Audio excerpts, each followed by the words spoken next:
সারা দেশে চলছে চৈত্র সংক্রান্তি উৎসব ও পহেলা বৈশাখের প্রস্তুতি। এই মুহূর্তে রমনায় আছেন সহকর্মী স্বপন আহমেদ, ঢাকা বিশ্ববিদ্যালয়ের চারুকলায় আয়শা সিদ্দিক সাবিয়া, সিলেটে জয়ন্ত কুমার দাস এবং ময়মনসিংহে আছেন ওবায়দুল হক। শুরুতেই যাচ্ছি স্বপনের কাছে। স্বপন, চিত্ত জেথা ভয়শূন্য উচ্চ জেথাশির এই প্রতিপাদ্যকে সামনে রেখেই আগামী বাংলা যে নববর্ষ সেটিকে বরণ করা হবে এবং তারই প্রস্তুতি রমনার বটমূলে চলছে। আপনারা নিশ্চয়ই জানেন যে রমনার বটমূলে প্রতি বছরই আসলে ছায়ানটের এই আয়োজনটি করে থাকে এবং এবারের আয়োজনও কিন্তু তার ভিন্ন নয়। যদিও এবারে আয়োজকদের পক্ষ থেকে বলা হয়েছে যে যেহেতু সকাল 6টায় শুরু হবে অনুষ্ঠান, প্রতি বছর যেভাবে শুরু হয়, এবারে কিন্তু শিল্পীর সংখ্যাটা একটু বেশি, অর্থাৎ 200 জন শিল্পী এবারের বর্ষবরণের প্রথম যে প্রহর সেই প্রহরে তারা অংশ নেবেন এবং 13টি গানের মধ্যে 14টি গানের মধ্যে এবং 2টি আবৃত্তির মধ্য দিয়ে এবারের অনুষ্ঠানটি সম্পন্ন হবে, এমনটি আয়োজকরা আমাদেরকে জানিয়েছেন। তারা বলছেন যে যেহেতু প্রতি বছরে আয়োজনটা করা হয়, এবারের আয়োজনেও সে একইভাবে করা হবে। তারই প্রস্তুতি, অর্থাৎ যেভাবে এটি সম্পন্ন করা হবে তারই প্রস্তুতি আসলে চলছে। আয়োজকরা বলছেন যদিও এটি আনুষ্ঠানিক যে প্রস্তুতি সেটি, তবে এই প্রস্তুতি কিন্তু 3 থেকে 4 মাস ধরে চলছে এবং আনুষ্ঠানিকভাবে সেটি বর্ষকে বরণ করে নেওয়ার যে প্রক্রিয়া সেটি সকাল 6টা থেকে আসলে শুরু হবে। তো আরেকটি বিষয় বলতে হয়, এই বর্ষবরণকে কেন্দ্র করে রমনার বটমূলে প্রতি বছর যে আয়োজন করা হয়, এবারের আয়োজনেও কিন্তু নিরাপত্তার ব্যবস্থা বেশ জোরদার করা হয়েছে। কিছুক্ষণ আগেও এই অঞ্চলের যে ডিসি রয়েছেন তিনি এসে বলেছেন যে এখানে নিরাপত্তার প্রত্যেকটি আলাদা আলাদা সংস্থা, আইনশৃঙ্খলা বাহিনী যারা রয়েছেন তারা কন্ট্রোল রুম থেকে শুরু করে স্ট্রাইকিং ফোর্স সহ সাদা পোশাকেও তাদের যে নিরাপত্তা বাহিনী থাকবে সেগুলো থাকবে। অর্থাৎ বলা যায় যে রমনার অর্থাৎ বর্ষবরণের এই অনুষ্ঠানকে কেন্দ্র করে রমনার পার্কের পুরোটাই আসলে নিরাপত্তার চাদরে ঢেকে ফেলা হয়েছে। একই অবস্থা কিন্তু রাজধানীর অন্যান্য জায়গাতেও।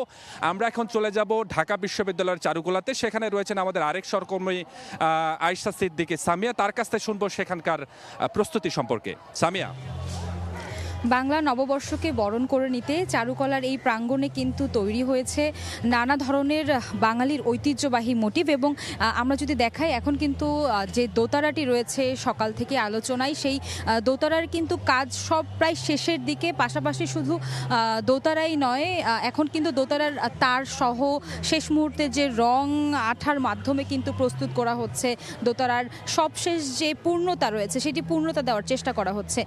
শুধু এই চারুকলা প্রাঙ্গণে দোতারা নয়, আমরা দেখেছি মোরগ রয়েছে যার পুরো আকৃতি সম্পন্ন হয়েছে এখন পর্যন্ত, ট্যাপা পুতুল রয়েছে, শান্তির প্রতীক পায়রাও কিন্তু রয়েছে, এখনও সেটিকে রং করা হয়নি, তবে পায়রার যে আকৃতি সেটি কিন্তু পূর্ণ হয়েছে। পাশাপাশি হাতি সহ নানা ধরনের ট্যাপা পুতুল কিন্তু আমরা এখানে দেখছি। দোলনাও এখানে কিন্তু যে বাঙালির ঐতিহ্য সেটিকে ফুটিয়ে তোলার জন্য রয়েছে নানা ধরনের রঙিন মুখোশ। আমরা দেখেছি মুখোশ শিক্ষার্থীরা, চারুকলার যে শিক্ষার্থীরা রয়েছে তারা কিন্তু মুখোশ তৈরি করছেন এবং সাধারণ মানুষরা কিন্তু এখন এই মুহূর্তে শেষ মুহূর্তে এসে মুখোশগুলো কিনছেন এবং সেখানে কিন্তু ভিড় করছেন। আমরা দেখেছি পেঁচা থেকে শুরু করে নানা ধরনের বাঘের মুখোশ কিন্তু তৈরি করছে শিক্ষার্থীরা। আমরা আসলে দেখছি যে সারা দেশেই কিন্তু আসলে বর্ণিল সাজে সেজেছে, সাজানো হচ্ছে বর্ষবরণ উপলক্ষে। এবং এই মুহূর্তে আমরা চলে যাব, আমাদের এক সহকর্মী রয়েছে চট্টগ্রামে, সেখানকার পরিস্থিতি জানবো, সেখানকার প্রিপারেশন কেমন চলছে সেটি। মুছে যাক গ্লানি, ঘুচে যাক জোড়া, অগ্নি স্নানে সূর্যে হোক দোরা। সিলেটের সম্মিলিত নাট্য পরিষদ ব্যতিক্রমী আয়োজন, যেটি 1432কে তারা বিদায় জানাচ্ছেন এবং 1433 যেটি নতুন বছর সেটিকে তারা স্বাগত জানাচ্ছেন। সিলেটের ঐতিহ্যবাহী চাঁদনি ঘাটের সিঁড়িতে এই বর্ণাঢ্য আয়োজন করে থাকে। প্রতি বছরই তারা এই আয়োজনটি করে থাকেন। সাধারণত আমরা দেখি নতুন বছরকে সকলেই স্বাগত জানায়, বাট পুরাতন বছরকে আনুষ্ঠানিকভাবে কেউ বিদায় জানায় না। সম্মিলিত নাট্য পরিষদ এই ক্ষেত্রে ব্যতিক্রম। এখানে আমরা দেখেছি বিভিন্ন সাংস্কৃতিক সংগঠনের যারা সংস্কৃতি কর্মী আছে তারা এখানে এসেছেন, যে বিভিন্ন পরিবেশনায় তারা অংশগ্রহণ করছেন। আমরা দেখেছি নাচের অনুষ্ঠান রয়েছে, গানের অনুষ্ঠান রয়েছে, আবৃত্তি রয়েছে। এখানে দেখছি একেবারে শিশু থেকে বৃদ্ধ সকলে এসেছেন, উপভোগ করছেন। এবং এই যে সিঁড়ি, এই সিঁড়ি ঐতিহ্যবাহী বলার কারণ হচ্ছে বিশ্বকবি রবীন্দ্রনাথ ঠাকুর কিন্তু যখন শ্রীভূমি সিলেট এসেছিলেন এই সিঁড়ি দিয়েই তিনি উঠেছেন। এবং এইখানে এই যে বর্ষ বিদায় 1432 এবং বর্ষবরণ 1433 যেটি সম্মিলিত নাট্য পরিষদ আয়োজন করছে, এটিতে মূলত যে কয়েকটি দল অংশগ্রহণ করেছে। এর মধ্যে গ্রিন রিজেবল ফাউন্ডেশন রয়েছে, ছন্দ নৃত্যালয় রয়েছে, যারা ইতিমধ্যেই পরিবেশনা তাদের করেছে। তারপর নাট্যমঞ্চ কথাগুলি সিলেট পাঠশালা সুবর্ণযাত্রা উদ্যোগী শিল্পী গোষ্ঠী এই মুহূর্তে পরিবেশনা করছে। স্মৃতিকণ্ঠ রয়েছে যারা নৃত্য পরিবেশন করবেন। কিছুক্ষণ পরই অর্থাৎ সূর্যাস্ত হওয়ার পরই সিলেট সিটি কর্পোরেশনের প্রশাসক আসবেন এখানে। তারপর এখানে আনুষ্ঠানিকভাবে নতুন বছরকে স্বাগত জানানো হবে। আমরা দেখেছি সিলেটে এই সম্মিলিত নাট্য পরিষদ ছাড়াও আরো অনেকেই বিভিন্ন আয়োজন করে থাকে। তবে এইখানে মানুষের ঢল নেমেছে, যারা সাংস্কৃতিক প্রেমী, যারা সংস্কৃতি কর্মী, তারা এসেছেন। এবং চাঁদনীঘাটের সিঁড়ি নয়, শুধু একেবারে ঐতিহ্যবাহী আলী আমজাদের গড়ি রয়েছে এবং কিন ব্রিজ রয়েছে। কিন ব্রিজের উপরেও কিন্তু এখানে আমরা দেখছি অনেক মানুষ এসেছেন, উপভোগ করছেন তাদের এই সাংস্কৃতিক আয়োজন।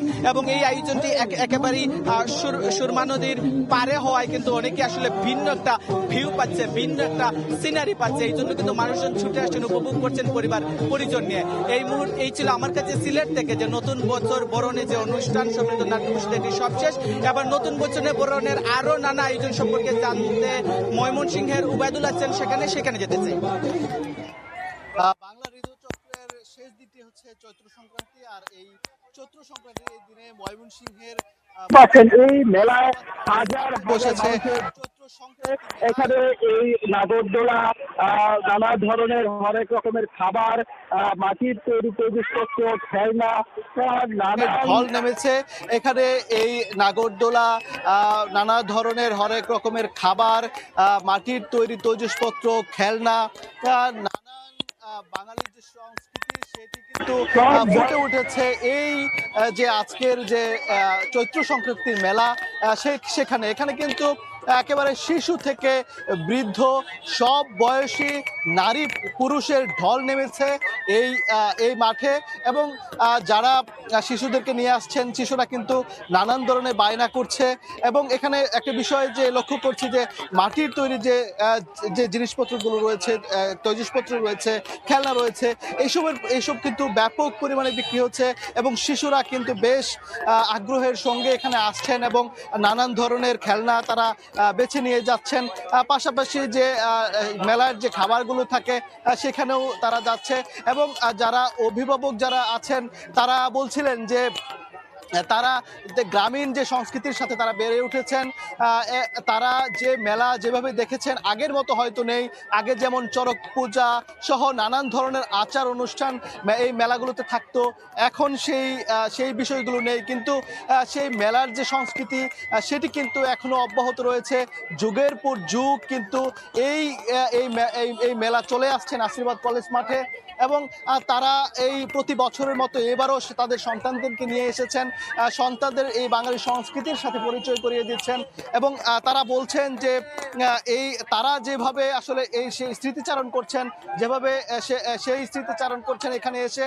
এবং তারা বলছেন যে এই আয়োজনগুলো যুগের পর যুগ টিকে থাকুক এই আমাদের দেশে, আমাদের এই বাংলা সংস্কৃতির মধ্যে। তো এই ছিল ময়মনসিংহ যে চৈত্র সংক্রান্তির মেলা থেকে আমার কাছে থাকা সবশেষ খবর।